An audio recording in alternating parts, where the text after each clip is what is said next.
Hello everyone, welcome back to another video. The cold spell, which we've been talking about for a while, is beginning to look more and more likely to bring a period of below average temperatures and also the risk of snow, possibly significant across parts of the UK and Ireland as we move into 2025. And in this video we're going to be doing a detailed look at the different factors controlling this weather pattern, what's causing such large uncertainty, and currently what areas are most at risk for any wintry weather. Starting off with the overall pattern though, just to give you a general idea of what's going on. As usual, we're going to be using the European model's weekly mean sea level pressure anomalies. And as a reminder, pink is showing above average pressure, blue is showing below average pressure. And as has been the case for a while, this week has got high pressure centered across Greenland up to Iceland, and then we've got low pressure up towards parts of Scandinavia and into northern Europe and Russia. We also have an area of low pressure or troughing across the central Atlantic, and that's kind of extending up towards the UK and Ireland, and that sums up the weather pattern for this week really quite well, with a northerly wind bringing cold air down to the UK and Ireland. That's contrasting with the possibility of low pressure coming up from the southwest, and where that clashes, we're potentially looking at significant snowfall, though all the details will of course come very shortly. If we take a look at the next few days though, this is where confidence remains very, very high until about the 3rd or the 4th. We now know almost for certain what's going to happen with the weather in this period, and that's because we've got this high pressure here centered to the south of us. That's not too difficult to kind of forecast, nothing complex there.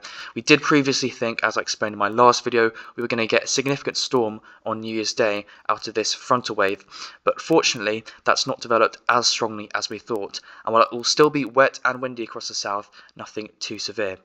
At the same time, we're going to have heavy rain through the day across, actually anywhere from Southern Ireland up towards northern Scotland, and we did actually have an amber warning of rain across northern Scotland, but as that low continues to clear to the east, as you can see here, like that, this is by the evening, 9 o'clock, we're starting to get that cold air filtering down even more, and parts of central Scotland are actually likely to see their first snow of this cold spell. Actually, I think it snowed yesterday, but the first lasting snow of this cold spell overnight and into tomorrow. And then there's our frontal wave, as you can see there, moving on Wednesday.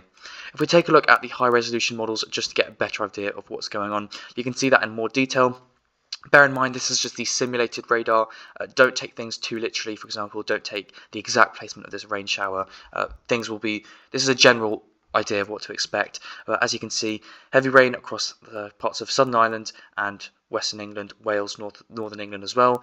And then there's that band of snow pushing south across parts of Scotland tonight. So 2025 for central and northern Scotland is going to start off pretty wintry, with possibly a fairly decent accumulation, even down to lower levels, a couple of centimetres there, high ground 5 to 10 centimetres, as you can see. In terms of the rain and wind, that's going to probably be the most significant threat of severe weather. Continued heavy rain across Southern Ireland and northwest England, northern Wales, as you can see there. Then that rain band pushes south. There's actually a cold front, and as you can see there's some line convection in there, so possibly some gusty winds around midday tomorrow, initially kind of across the Midlands earlier on, and then going down into the southeast, and also the chance of some strong winds there as well. I think we've got a yellow warning in place, but it's unlikely to be upgraded in any way. We can generally see for the far southern tip of Ireland, Wales, the Midlands, and then eventually southern England, we're looking at 50 to 60 mile an hour wind gusts during the day, especially along the Kent coast and the south coast, potentially getting above 60 there as we approach midday. So possibly a fairly unsettled stormy day. But by the time that low is all cleared, we're then on the cold side, and that's obviously because the winds flow anti-clockwise around low pressure systems. So if you follow that down, you can then see our low is cleared, we're in a northerly flow, and that's indicated by the purple specks showing up on the chart, which is basically simulated snow showers. So Wednesday is going to be cold across the north, but by Thursday the whole of the UK and Ireland is going to be under that cold air mass, and you can see that quite clearly, widely below the -5 line. That's cold enough for any precipitation to fall as snow, and the continued threat of snow will be across parts of northern Scotland, where we're likely to see snow showers developing as a result of the instability between the cold upper air and the sea. So you can see all the way through Thursday we're going to have snow showers across northern coasts, Northern Ireland and parts of the northern coast of Ireland. northern Scotland, of course, maybe even down into the east coast and possibly into parts of eastern England. We could be seeing some snow showers on Thursday, and that's going to continue into Friday and into Saturday and then into Sunday. So the first few days of January, we do know, will be very cold. As you can see there, very cold upper air temperatures, perhaps as much as -12 on Thursday, with the continued risk of snowfall accumulating mainly across Scotland, some other areas as well, especially kind of Northern Ireland, maybe the East Coast. And it does mean things will be feeling very, very chilly from Wednesday onwards.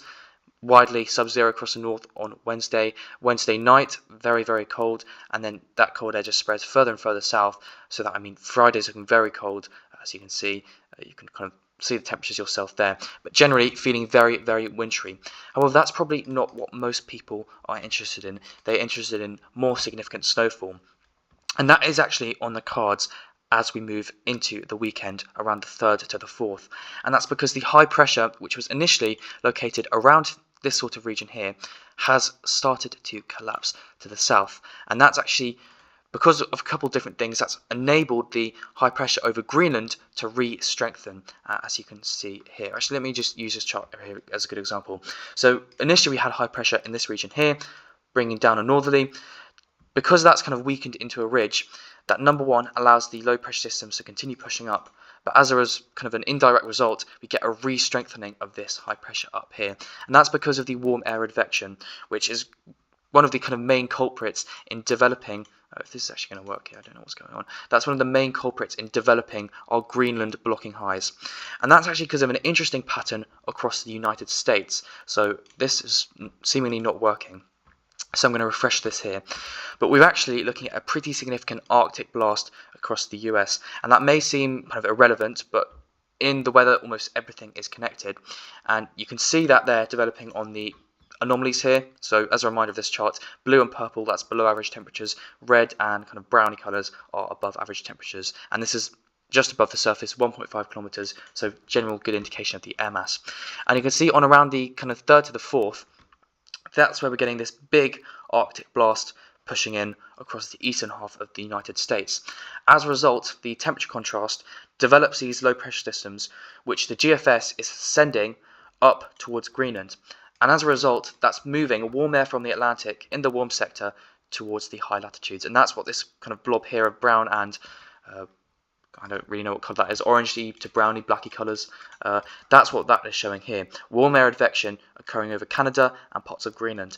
And because warm air is less dense, it takes up more space in the atmosphere. And so essentially it inflates the air around Greenland into kind of like a balloon in a way. And we get high pressure developing.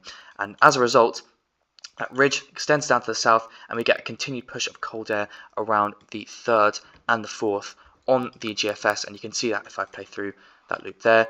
There's that high pressure redeveloping and then pushing down the cold air into the UK. And that's the GFS has that around the 5th or the 6th. However, there is a big complication because I mentioned this briefly earlier, but we're going to start to get low pressure systems pushing up from the south, and it's uncertain to what degree they're going to introduce mild air. There is the potential for significant snowfall, and I can show you this on the GFS. The GFS has a relatively flat, elongated low. Like this, you can see there's our centre of low pressure extending quite widely from kind of parts of the Atlantic up towards Europe. And as that precipitation bumps into the cold air across southern England, it depicts a heavy snow event, and this would be sometime on the weekend. Timing we can't be too precise about right now. This is one possible scenario for the next few days, and if this were to happen, we'd be looking at significant snowfall across the south of England. However, it is by no means this clear cut. It's not this straightforward, and that's because this low has a lot of uncertainty surrounding it, and that is because of its formation, the way it develops, and the way it kind of moves and strengthens. And I'm going to show you that here by looking at the 500 millibar vorticity chart. Now, vorticity is pretty much a fancy way of saying rotating air or spinning air, and Obviously, low pressure systems are rotating and spinning, so they're a pretty good way of identifying where our low pressure systems are, the different features associated with the low pressure systems, and trying to understand how low pressure systems will behave and interact with one another. And 500 millibars, similar thing to the 800 millibar chart, it's a pressure, and essentially it's saying what height of the atmosphere does the pressure equal 500 millibars, and I think it's usually around 6 kilometers above the surface. So quite high up, but gives us a good idea of the synoptic overall weather pattern. And if we look at the chart here, this is the chart for valid, actually this is valid for yesterday, I think. It was running slightly back. But so this is the chart for today, 6 p.m. this evening. You can see we've got this elongated area of vorticity across the North Atlantic. I'm going to quickly change the colour of the pen to red so you can see it. That's what's bringing our low pressure systems across the northwest right now. You can also start to see this ridge developing. That's kind of the upwards bump. That's the beginning of our high pressure, which is going to bring the first few days from around the 1st to the 4th of January, that cold weather. That's pretty much nailed on for now. Cold across the UK and Ireland, snowy in the north. And then this is our low pressure system, which is going to cause all the problems over the next few days. Because watch what it does. It essentially sends out multiple pieces of energy, which will try and get picked up by the jet stream. However, it's complicated because we've got a bit of a split flow. We also have energy coming in from the north, and as they interact, they're going to phase together. That basically means they're going to merge, and you'll see this more clearly in a second if I play this out here. So that's our high pressure developing. You can see that quite nicely there. A big kind of omega block kind of starting to develop. That's our low pressure systems across the Eastern Atlantic, sending up that warm air up towards the north. And this is the chart for the 3rd. And note how we kind of have on the other side of that high pressure, the jet stream is essentially going all the way around. And so on the northern side, we do have a bit of energy remaining. And we're also going to have a slight frontal zone here. And all of these 3 pieces of energy are essentially going to try and come into one low pressure system. But the degree to which it does so is very, very uncertain. And as you can imagine, when you've got 3 quite complex weather systems all merging, it's very, very hard to pinpoint exactly where it's going to go as the end result and how strong that's going to be. And that's exactly what the models are struggling with at the moment. So if you play through this loop here, this is around midnight on the 4th. That is our kind of frontal system, which moves across the south and brings snowfall. Notice how it's quite weak and it's quite isolated. It is, however, an extension of this main low here, and that's going to actually continue to move in that direction if you play through this loop. You can see it continues to move in that direction, and then eventually consolidates all the vorticity into a much stronger low pressure system and swings down to the south. If we compare, however, the European model, you're going to see a major difference, and this is why the forecast is so uncertain. So there's our European model, same as before. We've got our low pressure across the north. Sorry, let me change the colour of the pen again. We've got our low pressure across the north. We're starting to develop that omega block, and there's our central Atlantic low. And if you play through this loop here, you can see what happens. There's, if we go back to kind of the 3rd or the 4th, there's our piece of energy, which is a remaining frontal zone. There's our main low, and you can see the energy from the other side of the high pressure start to push in. Also notice how this high pressure system is significantly weaker than the other models, so that's definitely something to look out for as well. But this time, that low pressure system gets picked up more properly by the other systems, and then merges into a much kind of larger trough. This is by around Sunday, and then eventually pushes into the UK as a much more well-developed low pressure system, as you can see right there. That's exactly the uncertainty, because GFS has any consolidated low pressure way down to the south, and if the mild air is kind of on the southern edge of that, you can imagine in this scenario bringing mild air up into the UK.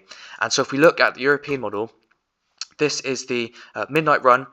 You can see exactly what we were talking about. This is the remnants of that frontal zone. There's going to be a kind of lobe of vorticity there, which both the European model and the GFS showed. And as I just explained, the big question is whether that develops into its own new low pressure system as the European model does. So this, I mean, having said all that, this would still be a significant snowfall event, at least for a time, across southern England, the Midlands, Ireland and Northern Ireland, and then eventually up into southern Scotland, as you can see there. But also notice how it brings in all that mild air, so essentially the cold spell is kind of completely, not ruined, but it's kind of there's a stop to it, and then going down the line, because of all that, the general weather pattern becomes a lot more westerly, and so by kind of Friday, we're not even looking at any cold air whatsoever. So essentially, we're looking at two completely different scenarios, and that's why the forecast is so hard to say exactly what's going to happen. We can try and figure out which one is most likely by looking at the evolution, looking at the current spread of the models. Now, one way we can do this is on the European model. These are called Dalmatian plots. They plot the different possible locations of the low pressure center, as well as their intensities, which is represented by the color. And this is our Central Atlantic low, valid basically today. Oh no, sorry, yeah. This is valid on the 3rd of January. There's our Central Atlantic low. Already note the spread of the potential frontal zone towards the northeast. This is already a sign of the high uncertainty, because not only have we got the slow down south, we possibly have an extension to the northeast. Extensions and elongated low pressure systems are very, very uncertain and hard to forecast. And you can see that represented in the very wide kind of width of all these different dots. It's a very large region where we could be seeing a low pressure system develop, and that uncertainty only increases as we push into kind of the end of the weekend. This is midnight on Monday, and you can really see the massive spread in ensemble members' positions. So while the GFS is something kind of down here, the European model is here. We can look at a couple of the other models.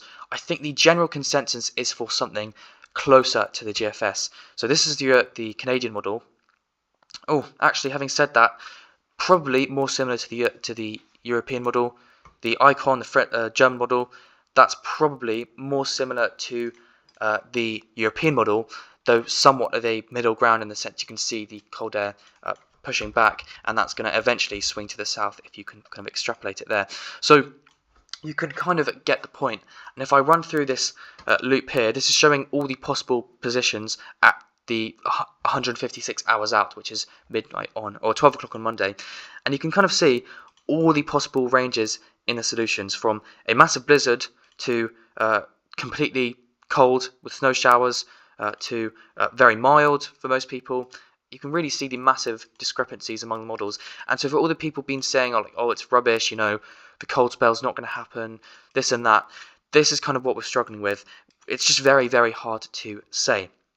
Now, personally, I think when you run through the models and you run through what they're showing, I'm probably ever so slightly leaning towards the GFS at the moment. So if you kind of look through this pattern here, there's the remnants of that frontal zone, and you can see that there's our low to the south. I just personally don't think there's quite enough energy in the atmosphere for a fully blown low to impact the UK. We've got the high pressure nearby, there's general subsidence on the region, the jet stream is much stronger further west, it's not particularly strong across the eastern Atlantic, so I'm struggling to see how we would massively overdevelop this low to a deep 960 millibar depression as the European model has. That being said, I also do think part of the GFS's evolution, where it sends off this separate section of the energy down south, which then phases with this low towards the Bay of Biscay, and then that's completely down into kind of Spain and Iberia and Portugal. I also do think that's probably slightly unrealistic. So, I mean, it's quite hard to say. I'm probably thinking maybe 60% towards the GFS, 40% towards the European model. If we take a look at the GFS ensembles, you can see the very large spread in the output. This was the operational run, which, as I showed you, went all the way down south. But still, notice how many more runs are going up north here. Even some into the UK, so more like the European model. So really, it is quite difficult to say. It's a very 50-50 scenario. I mean, yeah, like I said, I'm leaning slightly towards the GFS. Our kind of classic friend, the southward trend, is always a possibility. So even if we do have models going slightly further north, there's always a decent chance that they end up further south. And unlike the current setup, where we have a ridge across the continent, you can actually see here we do not have a ridge. There's nothing really to stop this from going south. So I probably wouldn't be surprised to see southward trends with this over the next few days. But the uncertainty is really, really high, and it's actually really, really key in figuring out what comes next, because wherever this low occurs, we're going to have a significant snowfall on the northern half, as you can see there. This is just an example, by the way. So significant snowfall in the northern half could be anywhere, and this is the time frame of around the 4th to the 6th of January. Could be anywhere from the far south to the north of England. But in particular, if we're talking about kind of chaos theory, every step has a larger and larger effect on the outlook the further on we go. And if you take a look at the latest GFS model, there's our lows in the central Atlantic. This is the kind of solution that we want for the best chance of snow, which is the remaining very weak and developmental.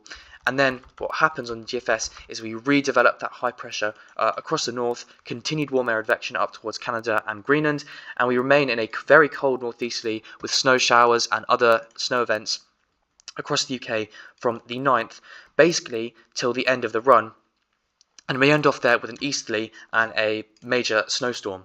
So it's really kind of hard to say, because when you compare that to the European model, which I'm about to show you, in this time we're looking at, once that low pressure system's come through, all the high pressure up to the north is a lot less strong. And we do get a couple more days between the 7th and 9th of cold weather, but then the Atlantic is attacking, no hint whatsoever of blocking up towards Greenland. And then we were in a very warm and mild setup by the middle of January. If we take a look at the anomalies, though, we can see a fairly decent signal for blocking across the north. And I do think that the kind of state of the atmosphere right now is favouring the kind of maintenance and continued development of high pressure in the high latitudes. The MGO, which I've talked about for a while, is now in phases 7 and 8, which supports this kind of pattern, high latitude blocking. So I think in the long run, now I'm going to go on a bit of a limb here, I'm probably tending towards the GFS ever so slightly for a more prolonged spell until maybe the 8th or the 9th. And eventually we are going to have a major pattern change, probably at some point in January, where the Atlantic is going to win back over. But I'm probably thinking later rather than sooner. Of course, though, in the past, these models, these kind of type of setups have often collapsed even down to the last minute. But I am cautiously optimistic about this time just because of the background signals for high pressure.